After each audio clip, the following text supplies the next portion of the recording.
సీత, అదెవరికి? స్వర్ణ కోసం తీసుకొచ్చాను అమ్మగారు. స్వర్ణ కోసమా? అవునమ్మా, ఎంతైనా అది కూడా ఈ ఫ్యామిలీ మెంబరే కదా. సాకేతు డైవర్స్ నోటీస్ ఇచ్చాడు కదమ్మా. నేను అదే అన్నాను. అదే కాస్త దానిలో మార్పు తెచ్చినట్టుంది. మార్పా? దానికా? మూర్ఖత్వం ఎక్కువైంది. నా మొగుడు అంటుంది కదమ్మా, హంస మీద దెబ్బలాడుతుంది. వాళ్ళ దగ్గరగా ఉంటే సహించలేకపోతుంది. వాళ్ళెక్కడుంటే అక్కడ ప్రత్యక్షమవుతుంది. వాళ్ళ వెనకాల గాజులమ్మ గుడికి వెళ్ళింది. పూజ ఆపడానికి శతవిధాల ప్రయత్నం చేసింది. ఇదంతా మార్పు కాక ఇంకేమవుతుందమ్మా?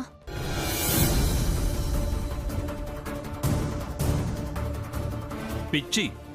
అదేరా, నువ్వంటే పిచ్చి కాదు, నేను ఎక్కడ సంతోషంగా ఉంటానోనని కుళ్ళు. నన్ను ప్రశాంతంగా బతకనివద్దన్న దుర్మార్గం. సీత ఏ కోణంలో చూస్తుందో అలాగే ఆలోచిస్తే తప్పే ఉందిరా. అది నిన్న గుడి దగ్గర అన్న మాటలతో నేను కూడా మౌనంగా ఉన్నాను. నేను చేసిన తప్పని కాదు, నేను కూడా సీతలాగే ఆలోచించాను. నేను నమ్మను గ్రాని. మన ప్రయత్నం తప్పు కాదు. కాస్త ఓపిక, సహనం చాలా మేలు చేస్తాయి. కాస్త మనం ఇటు తగ్గితే అది గ్రహిస్తే కుదుట పడుతుందన్న ఆశ. ఆశ మంచిదే కాని అది చాదస్తపుది, ఒట్టి మొండి పశువు. ప్రయత్నమేనని అంటుంది కదమ్మా. నేను అదే అనుకుంటున్నాను. ఇద్దరు మూర్ఖులైతే ఒకటే తోవ, నడక సాగదు. ఒకళ్ళు మంచి, ఒకళ్ళు పంతం పట్టిన వాళ్ళైతే తోవ సాగుతుందంటారు. ఇద్దరిది మంచితనం అయితే రెండు దారులు ఏర్పడతాయి. దాని సంగతి అటుంచి నువ్వు కాస్త నిదానించు సాకేత్. దారి దొరకచ్చు, దారి సాగచ్చు. ఎలాగైనా దాని మనసు మార్చమ్మా. ఇందులోనూ మన స్వార్థమే ఉందని ఆలోచిస్తుంది గ్రాని. చీరలు సారెలు ఇచ్చి మంచి చేసుకుని ఆస్తి దక్కించుకోవాలని చూస్తున్నారు అంటుంది. అది అలా అనే రకమే. సావిత్రి, దాన్ని కన్న తల్లివి, నువ్వు కూడా అలా అంటవి? దాని ప్రవర్తన అంత అసహ్యం కలిగేలా చేసింది పిన్ని గారు. వద్దమ్మా, పేగు బంధాన్ని అసహించుకోవద్దు. అది వాళ్ళకి క్షేమం కాదు. సరేలే, దేవుడు దానికి మంచి బుద్ధి పుట్టిస్తే నేను సంతోషిస్తాను. ఎప్పుడూ మన వైపే కళ్ళు పెట్టుకుని ఉండేది, ఇదేది ఎక్కడ కనిపించదే? హంస మీద కన్నేసిందేమో. ఇది కరెక్ట్. వదినా, నిన్ను నీ పాజిటివ్ థింకింగ్ని అభినందించకుండా ఉండలేకపోతున్నాను. అది అపర సీతా మహాలక్ష్మిరా. దాని సిరితోనే మనమంతా ఇలా బతకగలుగుతున్నాం.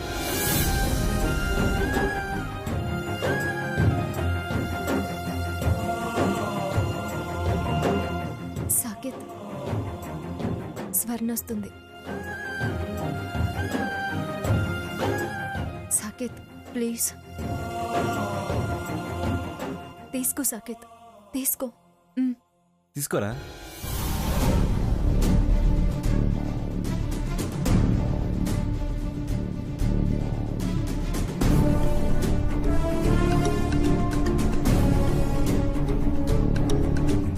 స్వర్ణ,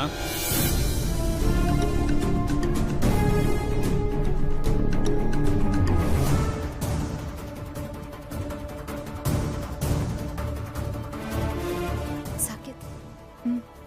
స్వర్ణ, ఏంటి? పండగని అందరికీ బట్టలు తెచ్చాం. ఇదిగో నీకోసం చీర తెచ్చా, తీసుకో.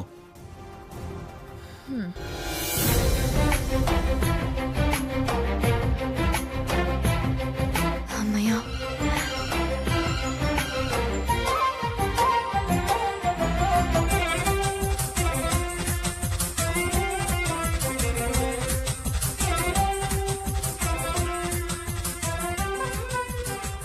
హా, చీరలు కట్టడం మానేసి చాలా రోజులైంది. నువ్వు తెచ్చావని కట్టాలనుకున్నా, కానీ ఇలాంటి చెత్త చీరలు నేను కట్టను.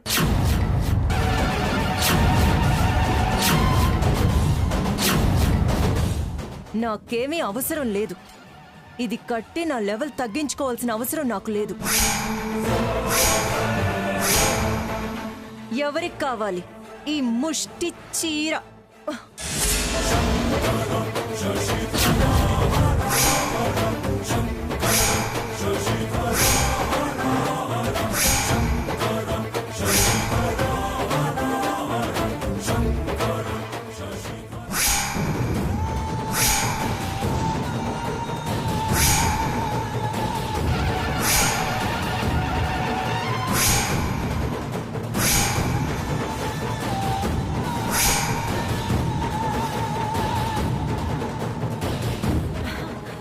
శారీ సూపర్ గా ఉంది.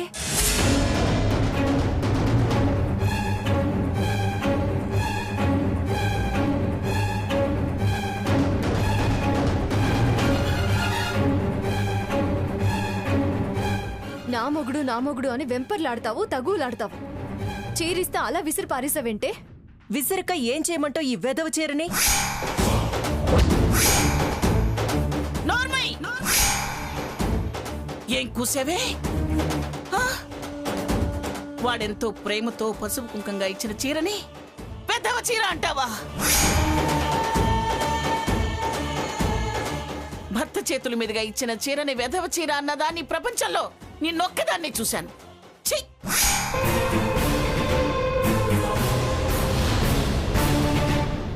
నేను ముందే చెప్పాను, దీని అహంకారం ఏమాత్రం తగ్గలేదు, తగ్గదు. ఇది మారదు. కానీ మీరే వినలేదు. మరీ ఇంత కొరకరాని కొయ్యలా తయారయ్యావంటే? ప్రేమ నా మీద? హ, నమ్మడానికి నేనేం పిచ్చిదాన్ని కాదు.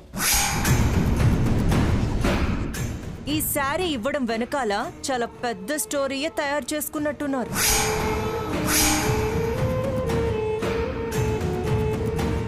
ఏ స్టోరీ లేదు, నీ భ్రమ తప్ప. చీర ఇవ్వగానే భ్రమించే వీక్ మెంటాలిటీ నాది కాదు. వీక్ కాదే, చీప్ మెంటాలిటీ. ప్రేమని అనుమానించేదాన్ని నిన్నే చూస్తున్నాను.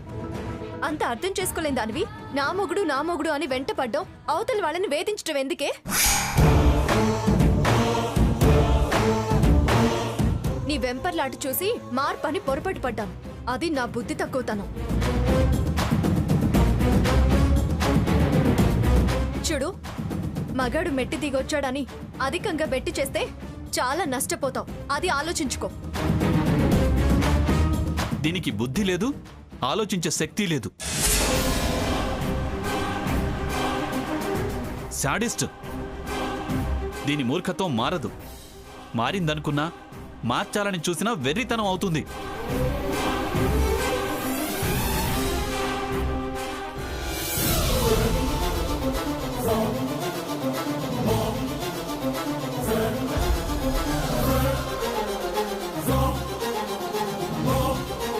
అమ్మమ్మ గారు,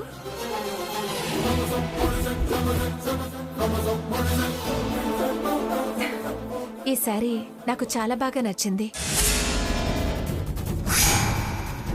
నేను తీసుకోవచ్చా?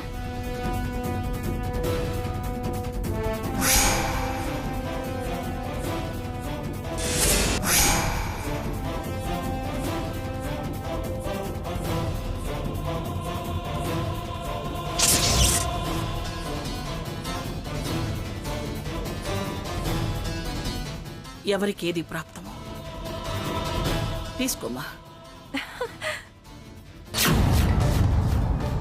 ఇది కూడా భగవంతుడి నిర్ణయమే కావచ్చు. ముష్టి పట్టడం కూడా భగవంతుడి నిర్ణయమేనా?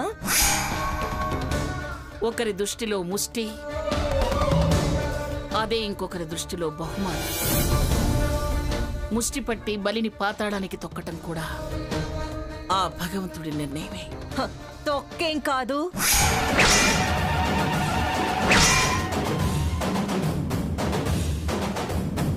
ఒసే బుద్ధి తక్కువతాను, బాగకే. ఇలా రా రా. ఏయ్,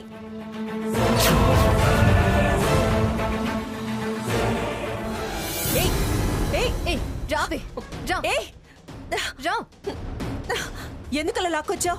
ఏంటి నీకేమైనా మెంటలా?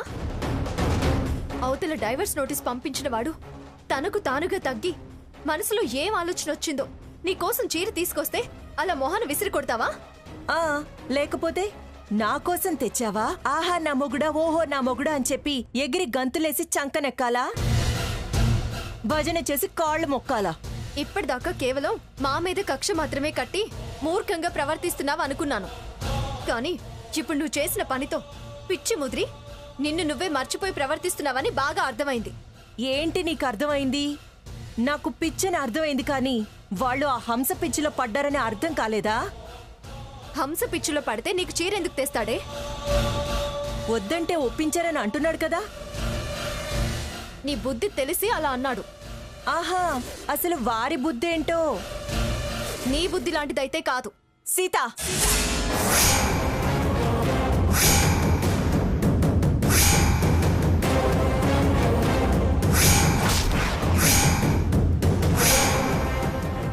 ఏంటే అలా అరుస్తున్నావు? ఆవేశం ఆలోచనల్ని చంపేస్తుంది అంటారు. అవతలి వాళ్ళ పనులే ఆవేశం తెప్పిస్తాయి. ఇప్పుడు సాకేత్ ఏం చేశాడనే నీకు ఆవేశం? చీరివ్వడం ఆవేశం తెప్పించే పనా? చీరివ్వగానే చేసిన పనులన్నీ మాఫీ అయిపోతాయా? దాంతో తిరిగింది అబద్ధం అవుతుందా? ఆయన గారి మోజ అబద్ధం అవుతుందా? ఆ చీర నా మొహాన్న కొట్టి నేను వాళ్ళ వంక చూడకుండా వాళ్ళ వ్యవహారాలకి అడ్డుపడకుండా చెయ్యాలని చూస్తున్నాడు. ఏయ్ ఏయ్, అందుకే అన్నీ మర్చిపోయావు, నిన్ను నువ్వే మర్చిపోయావు అని కూడా అంది. ఏం మర్చిపోయాను? ఎందుకు దెప్పి పొడుస్తున్నావు? రేపు తారీఖేంటే? ఏ తారీఖైతే ఏంటి? అసలు పిచ్చి మొద్దు, రేపు నీ పెళ్లి రోజు.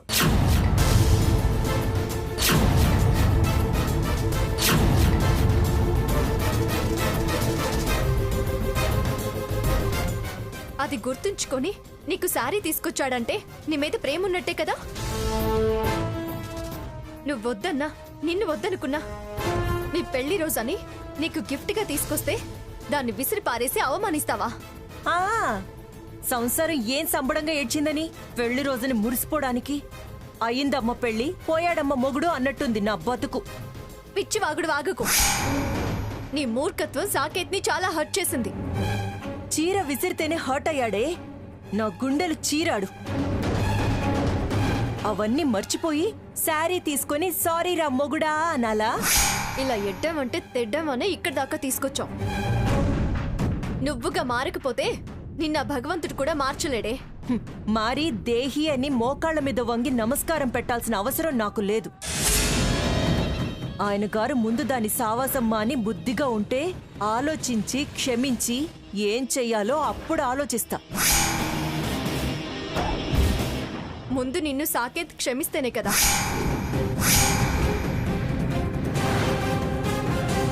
అతని మార్పుని మనసుని అర్థం చేసుకుంటే వచ్చిన అవకాశాన్ని అందిపుచ్చుకుంటే బాగుపడతావు. లేకపోతే నీ బతుకు నువ్వే నాశనం చేసుకునేదాన్ని అవుతావు.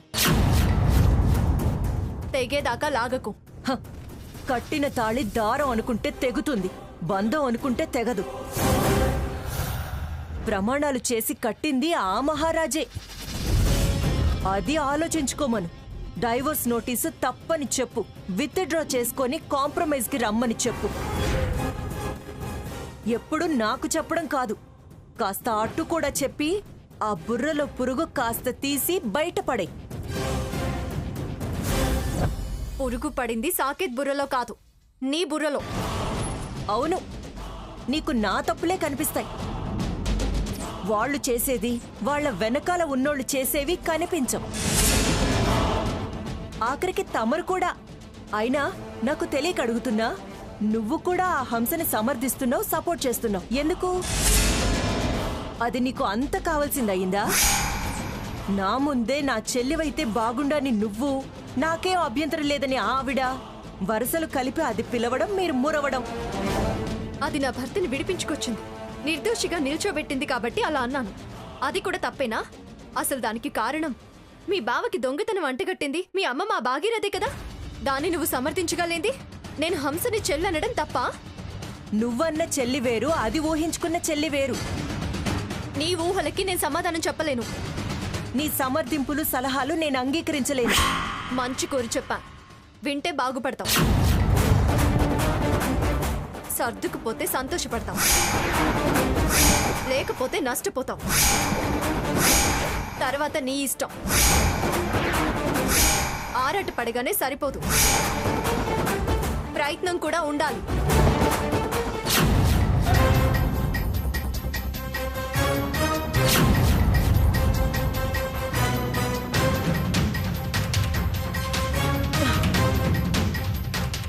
మ్యారేజ్ డే గిఫ్టా? నాకు గుర్తే లేదే. సరే, అదే ఒక అందుకు మంచిదే. చూద్దాం, ఇంకా ఎలా బయటపడతాడో అప్పుడు ఆలోచిద్దాం.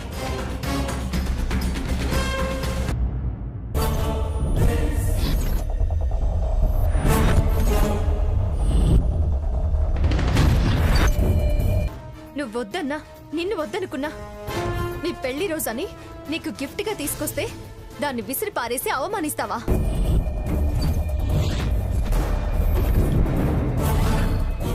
సీత చెప్పింది కరెక్టేనా? కరెక్ట్ అయినా కాకపోయినా ఆ హంసని అవతలికి పంపించడానికైనా వాడుకోవాలి. కాసేపు తలంచుకుని వెళ్ళి సారీ అని ఒక్క మాట అంటే ఆ తర్వాత నా స్టోరీ నేను స్టార్ట్ చేయొచ్చు. లేకపోతే నాకు అన్ని విధాలా పోటీకి తయారవుతుంది. నా మొగుణ్ణి తన్నుకుపోతే ఈయన మీర్జాపురం రాజవుతాడు. అప్పుడు కళ్ళు తాగిన కోతిలా ఏం చేసినా చెయ్యొచ్చు. వెళ్తాను. చిన్న పర్ఫార్మెన్స్, లిటిల్ డైలాగ్తో లైఫ్ మార్చేస్తా.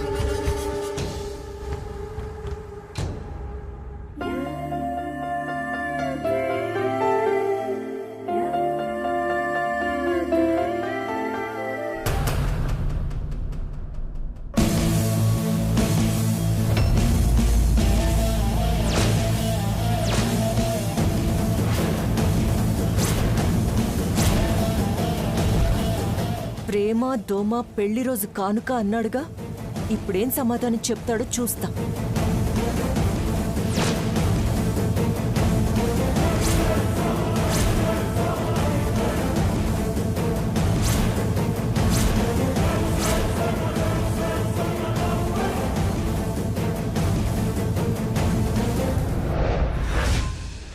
ఇక్కడున్నారా? మీకోసమే వెతుకుతున్నా. మొగుడు ప్రేమతో ఇచ్చిన చీర పసుపు కుంకాలతో సమానం అని నువ్వు, మగాడు మెట్టు దిగొస్తే అంత చెట్టెక్కడం నీకే నష్టం అని ఆ సీతా మహాలక్ష్మి, మొండితనం ఎక్కువైందని ఆ సావిత్రమ్మగారు, తలో మాట ఎవరికి తోచింది వాళ్ళన్నారు. అతగాడికి నిజంగా నా మీద ప్రేమున్నట్టు నేను అర్థం చేసుకోలేని మూర్ఖురాలు అని అన్ని మాటలన్నావుగా. రా, నీ మనవడి ప్రేమ ఎంత నిజమో, నిజంగా ఎవరంటే ప్రేమో చూపిస్తారా? పొదచాటు కూడా లేదు.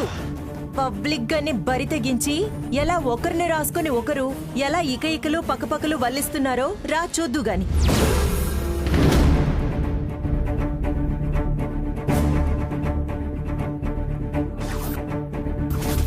చూడండి అమ్మమ్మగారు, చూడండి చూడండి, లాన్లో చూడండి.